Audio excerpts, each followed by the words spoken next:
Казакстандын президенти Касым-Жомарт Токаев өлкө башчы Садыр Жапаровду жана Кыргызстан элин эгемендүүлүк күнү менен куттуктады.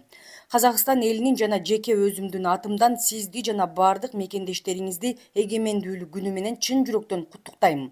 Эгемендүү Кыргызстандын тарыхындагы бул маанилүү күн биримдиктин жана жаратмандыктын символу катары мамлекеттүүлүктү жана прогрессти мындан ары чыңдоонун көөнөргүс негизи болуп саналат. Сиздин иш билги жетекчилигиңиз астында Кыргызстан маанилүү саясий реформаларды ийгиликтүү ишке ашырып, туруктуу өнүгүү, жарандардын бакубаттуулугун камсыз кылуу жана өлкөнүн эл аралык аброюн бекемдөө жолуна ишенимдүү кадам таштоо менен социалдык экономикалык кайра түзүүлөрдү жүргүзүүдө. Кыргыз-казак кызматташтыгынын жогорку динамикасын чоң канааттануу менен белгилейм. Ал биргелешкен аракеттер менен жаңы практикалык мазмунга толуп, стратегиялык өнөктөштүк жана союздаштык духуна толук өлчөмдө жооп берет деп айтылат куттуктоо телеграммасында.